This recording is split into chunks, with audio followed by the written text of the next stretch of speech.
Warning. The feature you're about to view contains harsh colors and pulsing lights that may be harmful to certain viewers.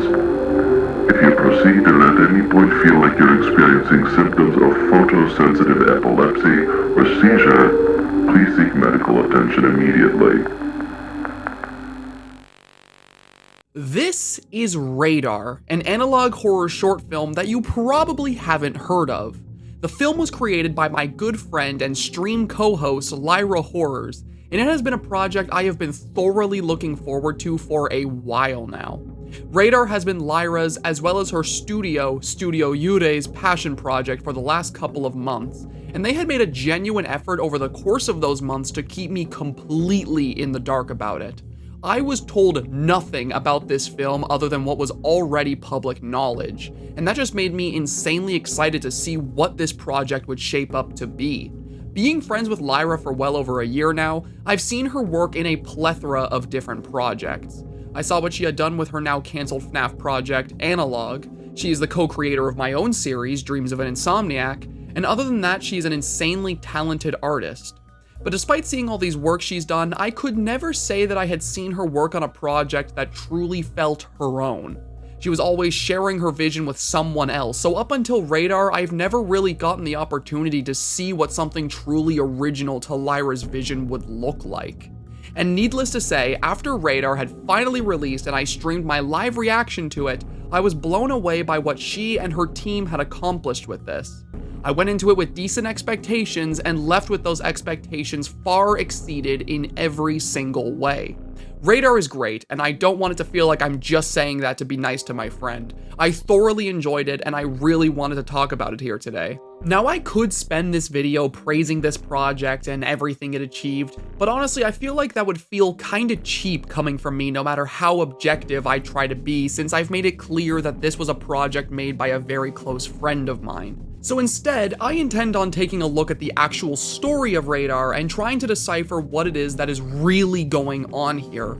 Radar was written with a very cryptic and surreal story that was meant to be left up to the viewer's interpretation. So I thought it would be fun to go through the entirety of it, and once we're all up to speed, discuss what it is that I believe the story of Radar is trying to say. And I will say too, before we really get into this, that viewer discretion is advised. The topics I intend to discuss in this video are going to be extremely morbid and triggering for some people. If you're uncomfortable with any of the topics shown on screen right now, then please click off the video and save yourself the headache. With all that said though, I think it's time we finally take a look into the story of Radar. So, without further ado, let's delve into it.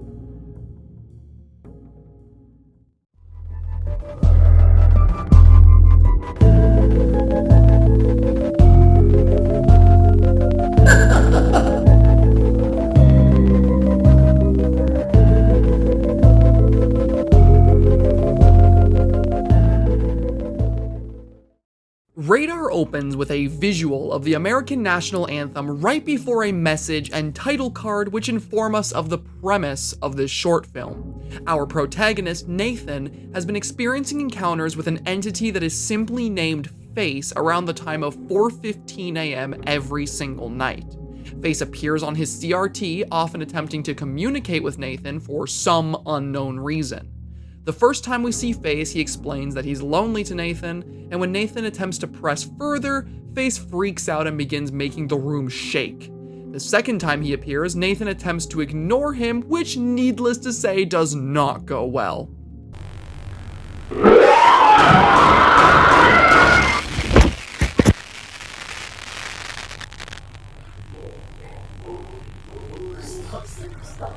Oh God.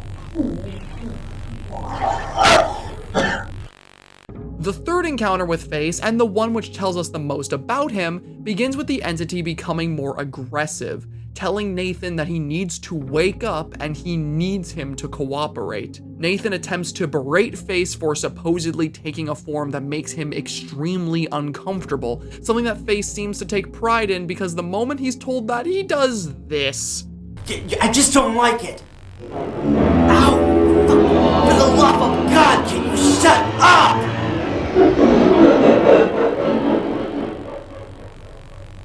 Whatever Face wants, he seems to exist to torment Nathan, becoming angrier and angrier with each passing night. After this scene is where the film really starts to gain traction, in my opinion, as we begin what is probably the most fascinating sequence in the entire thing. Rather than the footage cutting to yet another night with the camcorder sat up on Nathan's countertop, we now see a POV of Nathan carrying the camcorder and attempting to leave the room. When he opens the door, we find ourselves in this surreal nightmare of a hallway, drowned in the color red with chains dangling from the sky and eyeballs twitching sporadically in the walls. As Nathan makes his way through this hallway, it cuts to what is absolutely my favorite visual in the entire film, as Face takes on a physical form which is shown escaping from the television. Nathan makes it to the end of the hall where a doorway is waiting for him, but rather than opening, the door falls over to reveal nothing but a wall behind it. A message is written on the door reading, "Smile, you're on camera." After this moment, the film seemingly tries to restart itself. Nathan stares at the door and we see a visual of the tape attempting to rewind. But when we go back to the beginning and see that American flag once again, something is wrong. Something is very wrong. The music begins to distort until it's nothing but a droning ambience as the room we're familiar with is now bathed in a similar red from before. It begins to fill with a stench so foul that Nathan desperately tries to escape, but he can't as he realizes that his hands are missing. He desperately slams against the door, begging for someone to come and save him, but as you'd expect, nobody comes to his aid. This scene is without a doubt the most disturbing part of the entire film to me. Seeing this familiar moment from the beginning become so warped that it isn't recognizable anymore was genuinely extremely unsettling to me. And when paired with Nathan's desperate, agonizing cries, it created a scene that stuck with me quite a while after watching it. And just like we saw with this scene, it almost feels like the movie begins to rot alongside Nathan's room as it continues moving forward, with it now seemingly being broken beyond repair due to Nathan's attempt to rewind it. The messages from before showcase bizarre imagery as Nathan describes the stench of his room, now smelling of rotten meat, metal, and vomit. He describes puking so violently that the floor in his room had turned red, and then discusses how most of the footage he recorded from the previous night had gone missing, with the exception of one recording.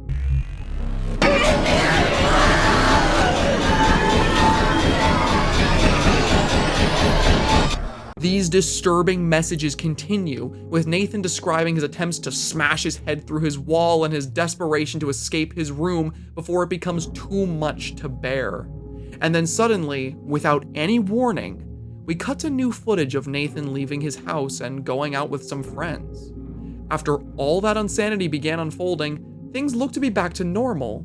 They joke around with each other, go to see a movie, and Nathan is dropped off back at home as if nothing had ever happened. But of course, you and I both know that this doesn't end well, and the film proves that the moment Nathan leaves the car.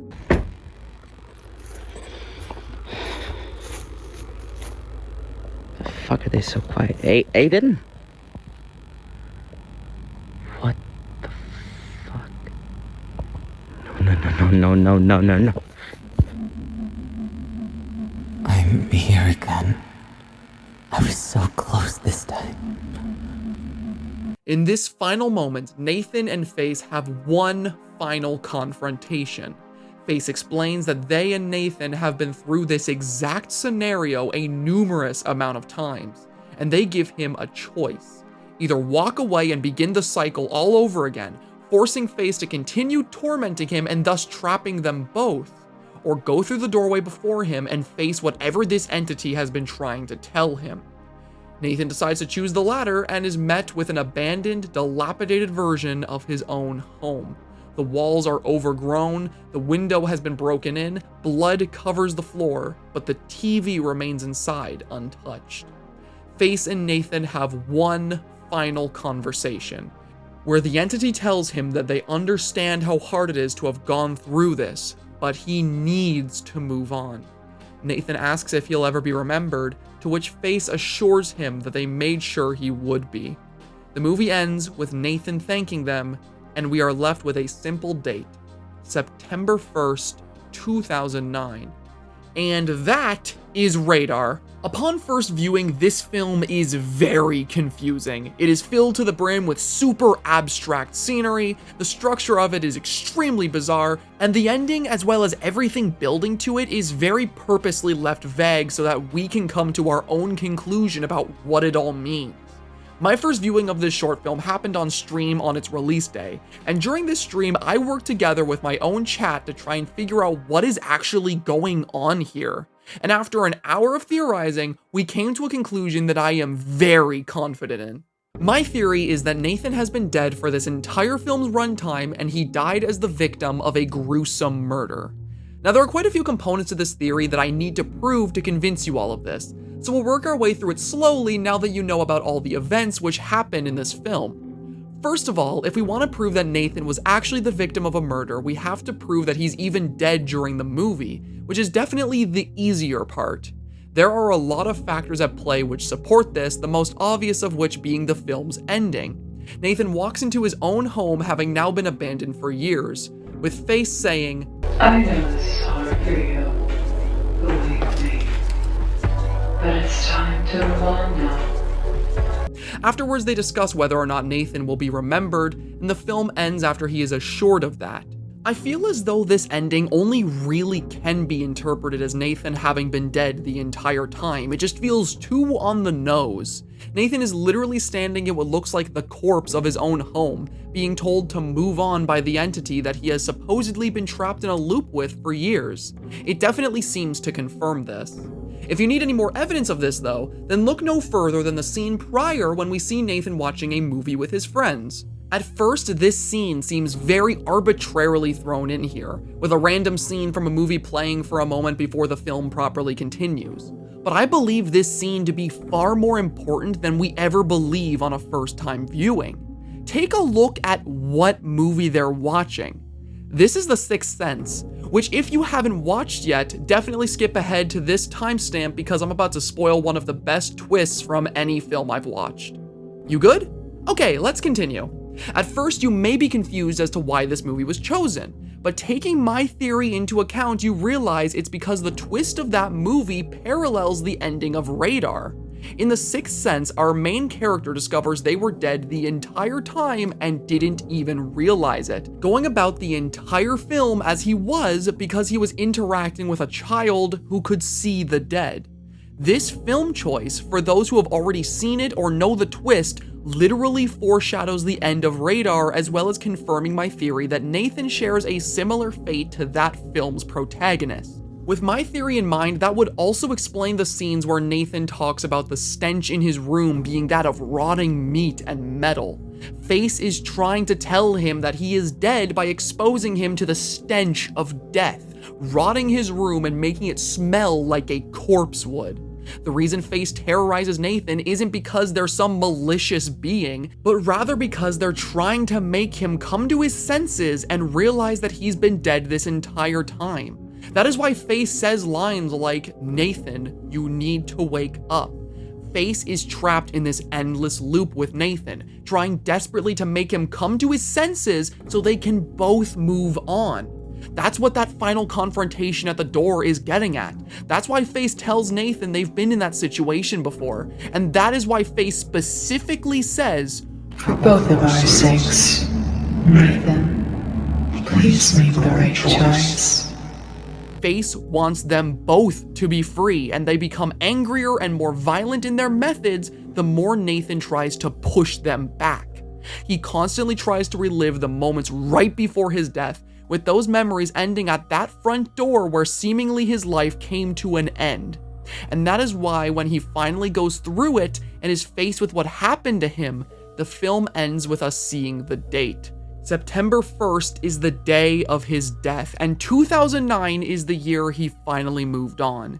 He and Face were trapped in this cycle for 9 years before Nathan could finally come to grips with the fact that he was dead and move on. And that is the first part of my theory. Now we move on to the harder one to prove.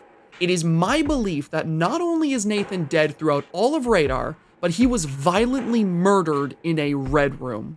So for anyone who is unfamiliar with the term Red Room, a Red Room refers to a hidden website or live stream on the dark web which is known to depict the live torture and murder of any individuals seen on them.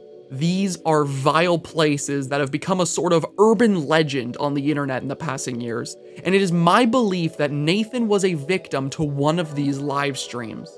My main evidence of this comes from what I consider to be the most bizarre and out of place scene in the entire film, the eyeball hallway. This specific scene stood out to me a lot because it felt very disconnected from the rest of Radar. Every scene felt like either Nathan reliving the moments of his life or Face trying to show him something. But then right in the middle of it, we have this nightmarish hellscape that just appears out of nowhere.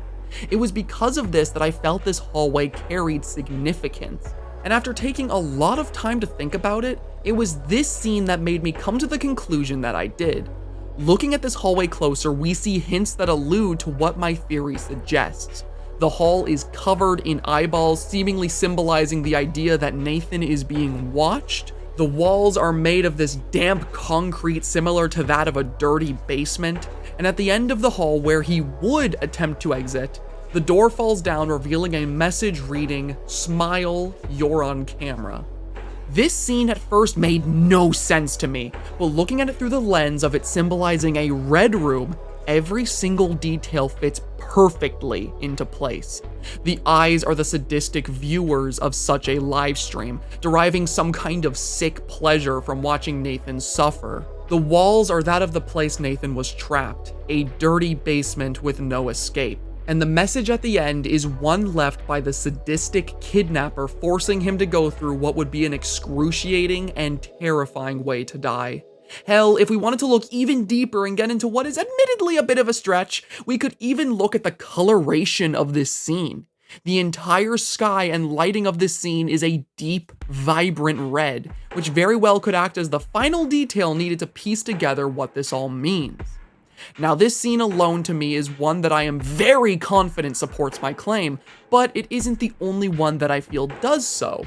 The scene that follows is yet another moment that solidifies in my mind how Nathan died. The moment where he attempts to restart the film only for everything to come out wrong. I feel like this scene, when viewed in the context of my theory, is supposed to show us a reenactment of Nathan's final moments before his death. He desperately slams himself against the door, trying to break it in despite the fact that his hands are missing, all the while the room fills with the stench of rotting meat. We know from the scene prior that when Nathan tried to escape whatever location he was taken to, there was no way out due to the imagery shown with the door falling down. So the following scene then showing him slamming against a door that won't open doesn't feel like a coincidence to me. And then there's the other detail of the scene, his missing hands. If Nathan had really gone through what I believe he did, then it would make sense to believe that what we're seeing is him after being violently tortured, attempting to free himself. His hands have been amputated, the room reeks of death, and his only way out has been locked by his captor. If we look even closer at the scene too, we notice once again that the red lighting from before has returned, now covering his entire room through his window. And speaking of that window, I believe that is one of the most significant parts of my theory, both because of what we see here, as well as the ending. Do you remember how the window looked at the end when Nathan finally went back into his old home? It was broken in, with glass and blood covering his floor. If Nathan really was kidnapped in the middle of the night after being dropped off at his home, the killer breaking in through his window would make perfect sense, and it would line up very well with the timeline we've established. Like I said before, the events of this movie seem to be that of Nathan reliving all his memories leading up to the moment he died, with them coming to an end the moment he arrives at the door to his house. The reason those memories stopped there is because after he was dropped off there, that was when he was kidnapped and taken to be tortured in this red room. It lines up with our timeline, it makes sense with all the visuals were provided, and hell, it even explains some minor details that we hear about and see through the film. Face's appearance and how it seemingly triggers some kind of negative response in Nathan, that could very well be because Face is taking the warped appearance of Nathan's killer. Him showing up at 4:15 a.m., that could be the time at which Nathan finally died. I mean, if we look at the dates even, it adds up. Nathan arrived at his house late at night, and if he was presumably kidnapped that night and tortured until dead, it would line up perfectly with the date we see at the end being September 1st, as the date would have changed over through the night. Hell, with this theory in mind, it even explains the imagery of the national anthem that we see throughout the film, with it being the last thing Nathan would have seen before his kidnapping occurred. Old television networks late at night used to sign off after a certain time, and when they did, it was usually the national anthem that was the last thing that would play before going to static. It could very well be that Nathan arrived at home late at night, turned on his TV to see the broadcast sign off, and after that he was kidnapped, taken away, tortured, and then finally murdered at 4:15 a.m. September 1st. I just think this theory ties up so many loose ends and explains so many details that it very well could be what is really going on here, at least to an extent. And if it is true, then Radar has one of the most disturbing stories to any analog horror I've watched. But of course, those are only my interpretation of what the events of this story are. If you disagree with anything I've said over the course of this video, then please feel free to let me know. I always love to have discussions within my own community about these kinds of topics, and Radar was absolutely made to encourage them. So I'd love to see any and all interpretations of what's going on from you guys in the comments. With that though, I think that'll be all from me for now. If you made it to the end of this video, then thank you very much for watching. I hope you enjoyed this video as much as I enjoyed making it. Radar is a fantastic project made by a very good friend of mine, so if you could show it some support, then that would mean the absolute world to me. And of course, I greatly look forward to seeing you in whatever my next project ends up being. Goodbye for now.